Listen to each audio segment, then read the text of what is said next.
আমন্ত্রণ জানাচ্ছি ভোটের অঙ্কে। আপনাদের সঙ্গে আছি আমি মাহবুব হাসান। আমরা বলি দাবার অঙ্ক বড় জটিল, চাল দিতে হয় ভেবে চিনতে, আর তার চেয়েও বড় জটিল ভোটের অঙ্ক। সামনে থাকে অনেক প্রার্থী, অনেক দল, অনেক মত, অনেক গোত্র, আঞ্চলিক নানা ফ্যাক্টর, আর এসবই নির্ধারণ করে দেয় জয় পরাজয়ের জটিল সব সমীকরণ। আজ আমরা কথা বলবো চাঁপাইনবাবগঞ্জের 3টি আসন নিয়ে, এবং 3টি আসনের ভোটের হিসাব আজকে মিলিয়ে দেখব। চাঁপাইনবাবগঞ্জের 3টি আসনে মোট বৈধ প্রার্থী এখন পর্যন্ত 14 জন। 2 জনের মনোনয়নপত্র বাতিল হয়েছে, যদিও তারা প্রসেসের মধ্যে আছেন, তারা আপিল করেছেন। সাধারণ ভোটার এবং দলীয় নেতাকর্মীরা বলছেন 3টি আসনেই বিএনপি এবং জামায়াত ইসলামীর মধ্যে মূল প্রতিদ্বন্দ্বিতাটা হবে। 2টি আসনে বিএনপির প্রার্থী ঘোষণার পরে একাংশের নেতাকর্মীদের মধ্যে অসন্তোষ দেখা দেয়। প্রার্থী বদলের দাবিতে সেখানে বিক্ষোভ, অবরোধের ঘটনাও ঘটতে দেখা যায়। মনোনয়ন না পাওয়া নেতাদের কেউ কেউ মনোনয়নপত্র তুলেছিলেন, তবে শেষ পর্যন্ত কেউ প্রার্থী হননি। চাঁপাইনবাবগঞ্জ 1 আসন, এটি আসলে শিবগঞ্জ উপজেলা নিয়ে গঠিত। এখানে বিএনপির প্রার্থী দলের সাবেক চেয়ারপারসনের উপদেষ্টা বীর মুক্তিযোদ্ধা মোহাম্মদ শাহজাহান মিয়া। 1991 সালের পর থেকে টানা 4 বার তিনি এই আসনের সংসদ সদস্য নির্বাচিত হন।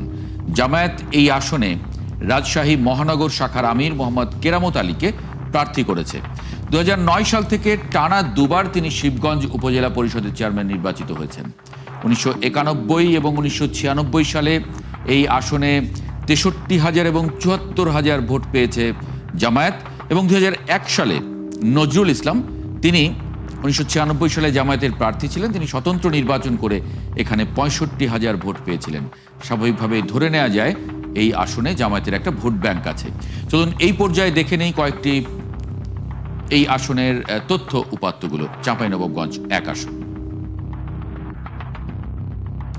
এখানে মোট ভোটার 5,181,000 জন। পুরুষ ভোটার 2,55,000-এর বেশি। নারী ভোটার আছেন 2,44,865। তৃতীয় লিঙ্গের এখানে কোনো ভোটার নেই। নতুন ভোটার এখানে 27,899, এবং 2008 সালের পরে ভোটার হয়েছেন এরকম তরুণ ভোটার বলছি আমরা যাদেরকে, তাদের সংখ্যাটা 1,70,447 জন। তারা প্রথমবারের মতো একটু ক্রেডিবল ইলেকশনে ভোট দিতে চলেছেন, সেটি ধারণা করা যায়। সেই সংখ্যাটা মোট ভোটারের প্রায় 34%। চাঁপাইনবাবগঞ্জ 2 আসনে গোমস্তাপুর এবং নাচল ও ভোলাহাট উপজেলা নিয়ে গঠিত। 13শ জাতীয় সংসদ নির্বাচনে এখানে প্রধান প্রতিদ্বন্দ্বী মোহাম্মদ আমিনুল ইসলাম, তিনি বিএনপি থেকে নির্বাচন করছেন, এবং মোহাম্মদ মিজানুর রহমান, তিনি জামায়াত ইসলামীর প্রার্থী। বিএনপির শিল্প এবং বাণিজ্য বিষয়ক সহ সম্পাদক এই আমিনুল ইসলাম এই আসনে তিনি নির্বাচন করছেন। তিনি 2018 সালে এখানে এমপি নির্বাচিত হয়েছিলেন। বিএনপি যে অল্প কটি সংসদীয় আসনে জিতেছিল, 7টি আসনে দুঃখিত, সেখানে ইনি নির্বাচনে জিতেছিলেন এই আসনে। 2022 সালের 11ই ডিসেম্বর বিএনপির অন্য এমপিদের সঙ্গে তিনি পদত্যাগ করেন। এবার তাকে মনোনয়ন দেওয়ার পর 3 উপজেলায় তার বিরুদ্ধে আন্দোলন করেছেন একাংশের নেতাকর্মীরা, যদিও সেখানে তার কোনো প্রতিদ্বন্দ্বী প্রার্থী এখন পর্যন্ত বিএনপির থেকে নেই। এই আসনে 1991 সাল থেকে টানা 4 বার বিএনপি জিতে এসেছে। চলুন একটু তথ্য উপাত্তগুলো দেখে নেই চাঁপাইনবাবগঞ্জ 2 আসনের। মোট ভোটার 4,61,000, পুরুষ ভোটার 2,28,825, নারী ভোটার 2,32,000-এর মতো। তৃতীয় লিঙ্গের ভোটার আছেন এখানে 1 জন। এখানে নতুন ভোটার 30,928 জন, এবং তরুণ ভোটার 2008 সালের পরে, নির্বাচনের পরে যারা ভোটার হয়েছেন, এখন পর্যন্ত যারা কোনো সংসদ নির্বাচনে ভোট দিতে পারেনি, সেই সংখ্যাটা 1,70,311 জন। সেটা মোট ভোটারের প্রায় 37%, 36.94। এরপরে আছে চাঁপাইনবাবগঞ্জ 3, এটি সদর উপজেলা নিয়ে গঠিত। 13শ জাতীয় সংসদ নির্বাচনে এখানে প্রধান প্রতিদ্বন্দ্বী বিএনপির মোহাম্মদ হারুনুর রশিদ এবং জামায়াত ইসলামের মোহাম্মদ নুরুল ইসলাম।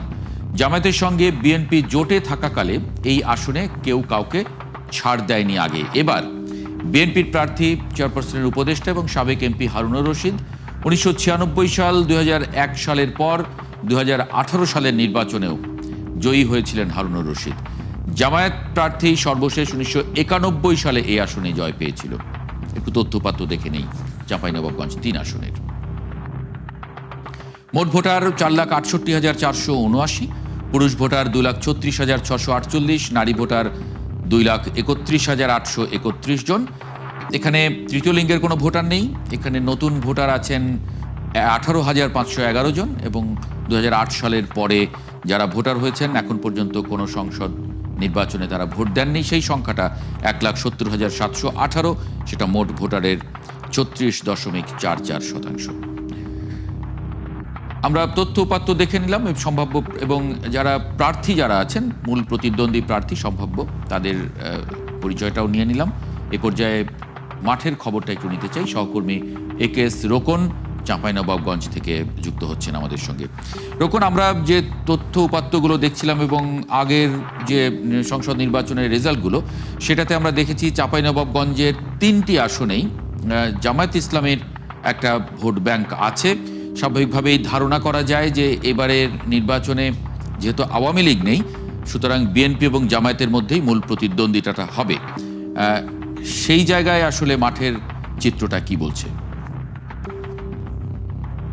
মাহবুব, আপনি যেমনটি বিশ্লেষণ করছিলেন ভোটের অঙ্কে, এখানে একটি বিষয় দেখেন, চাঁপাইনবাবগঞ্জ 1 কিন্তু চাঁপাইনবাবগঞ্জের সবচেয়ে বড় এবং জনবহুল একটি আসন, এবং এই আসনে কিন্তু বিএনপি কিছুটা ফুরফুরে মেজাজে। কারণ হচ্ছে যে সমস্ত বিদ্রোহী প্রার্থী হবার সম্ভাবনা ছিল বা এখানেও আন্দোলন হয়েছিল বিএনপির একাংশে, তবে সেটা কিন্তু প্রশমিত হয়েছে এবং যারা আন্দোলনের পক্ষে ছিল তারা কিন্তু বর্তমান যে প্রার্থী এক আসনের তারা কিন্তু সবাই তার পক্ষে ইতিমধ্যে মাঠে নেমে গেছে। এবং তাদের সাথে আমার কিছুক্ষণ আগেও কথা হয়েছে, তারা বলছে যে শেষ পর্যন্ত আমরা ধানের শীষের পক্ষেই থাকবো, আমাদের মধ্যে বিভেদ থাকতে পারে কিন্তু আমরা ধানের শীষের বাইরে কেউই না। এবং তাদের অনেকেরই বক্তব্য হচ্ছে এবার মুক্তিযুদ্ধের পক্ষের শক্তির সাথে মুক্তিযুদ্ধের বিপক্ষের শক্তির নির্বাচন হচ্ছে, তাদের যেমনটা দাবি। কিন্তু এই ক্ষেত্রে কিন্তু জামাতের বক্তব্য হচ্ছে যে না, তারা যেহেতু শিবগঞ্জে তারা স্বচ্ছ রাজনীতি করে, তাদের একটা ভোট ব্যাংক আছে এবং আওয়ামী লীগের যারা তৃণমূল পর্যায়ের কর্মী তারা কিন্তু তাদেরকেই বেছে নেবে। এবং তারা কিন্তু এবার একটা মজার বিষয় হচ্ছে এবার হিন্দু ভোটারদের তারা আকৃষ্ট করার চেষ্টা করছে। এবং ইতিমধ্যে আপনি জানেন যে চাঁপাইনবাবগঞ্জ জেলায় কিন্তু একটা উল্লেখযোগ্য সংখ্যক হিন্দু ভোটার তারা জামাতে যোগ দিয়েছে, যার কারণে তারা আশাবাদী। আচ্ছা, সঙ্গে আরেকটা বিষয় যেহেতু প্রসঙ্গ আসলোই, যিনি জামায়াত ইসলামের প্রার্থী এই শিবগঞ্জ আসনে, তিনি শিবগঞ্জ উপজেলা পরিষদের চেয়ারম্যান নির্বাচিত হয়েছিলেন আওয়ামী লীগের সময়ে জামায়াত থেকে। সুতরাং তার কি নিজস্ব কোনো এখানে ভোট ব্যাংক আছে? সঙ্গে জামায়াতের আমি দেখছি যে আগের নির্বাচনগুলোতে 63,000, 74,000, 65,000 এরকম একটা ভোট, মানে মোটামুটি একটা কাছাকাছি ভোট আমি দেখছি আগের নির্বাচনগুলোতে। সেই জায়গায় আসলে জি, এখানে জামাতের একটা বিশাল ভোট ব্যাংক আছে। তাদের ভোট গত নির্বাচনে সর্বোচ্চ 74,000 ছিল এবং তারা আশা করছে যে তাদের 1 লাখ ভোট ছাড়িয়ে গেছে। কারণ নতুন যে ভোটার গুলা রয়েছে তারা কিন্তু দাবি করছে যে 5 আগস্টের যে মানে পরিবর্তন, প্রেক্ষাপট পরিবর্তন, সেই ক্ষেত্রে কিন্তু নতুন ভোটারদের একটা ভূমিকা রয়েছে, যার কারণে তারা কিন্তু দাবি করে আসছে। পক্ষান্তরে এখানে কিন্তু আওয়ামী লীগ কিন্তু মুক্তিযুদ্ধের সপক্ষের একটি দল এবং সেই ক্ষেত্রে অধ্যাপক শাহজাহান মিয়া কিন্তু বীর মুক্তিযোদ্ধা ছিলেন এবং যার কারণে তিনি কিন্তু আওয়ামী লীগের ভোট পাওয়ার ব্যাপারে বেশ ভালো একটা মানে আশাবাদী। এবং আমরা যেটা জেনেছি যে গত নির্বাচনে কিন্তু আওয়ামী লীগ বিজয় হলেও এই বিএনপি পন্থীরা দাবি করছে যে 60,000 ভোটের ব্যবধানে তাদেরকে হারানো হয়েছিল, যার কারণে কিন্তু বিএনপি গত প্রায় 1,63,000 ভোট পেয়েছিল, মাত্র 10 থেকে 15,000 ভোটের ব্যবধানে হেরেছিল।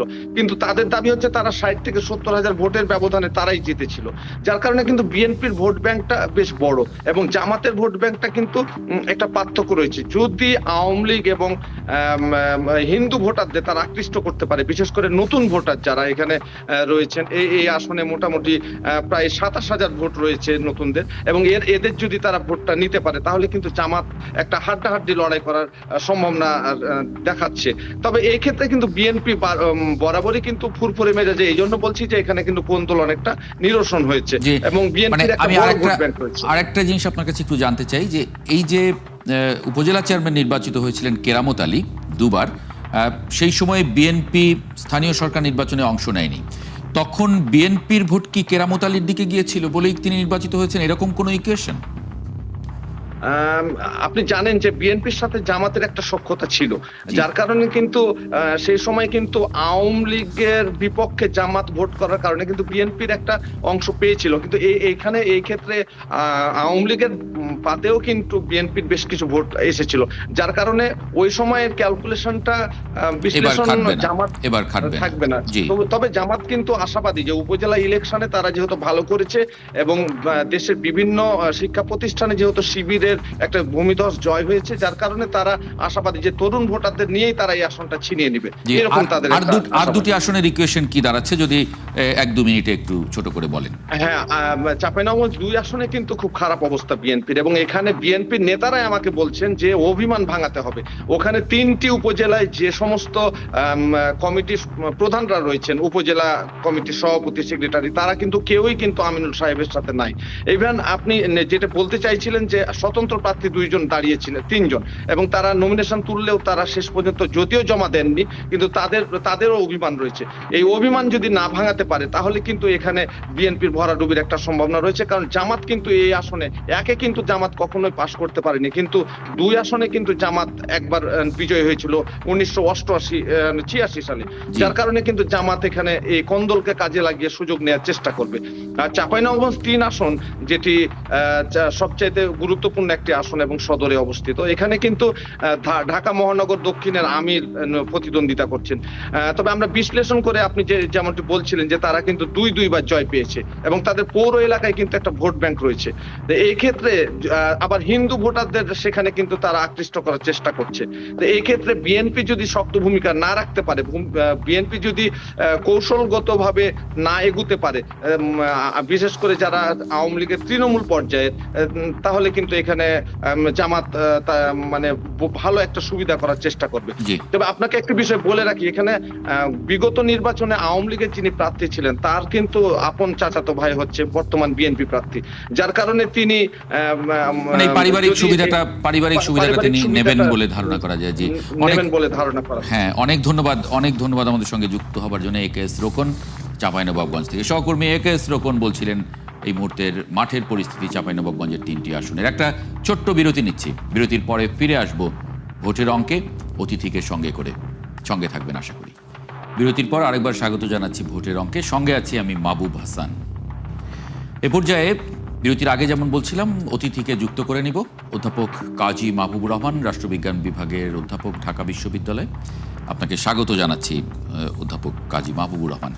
আমরা চাঁপাইনবাবগঞ্জের 3টি আসন নিয়ে কথা বলছিলাম। 3টি আসনের যে ভোটের হিসাব, তাতে 35 থেকে 36% কাছাকাছি তরুণ ভোটার আছেন, যারা 2008 সালের পরে যারা ভোটার হয়েছেন এবং তারা এখন পর্যন্ত কোনো সংসদ নির্বাচনে ভোট দিতে পারেননি। স্বাভাবিকভাবেই ভোটের প্যাটার্নটা আমরা জানি না চাঁপাইনবাবগঞ্জের।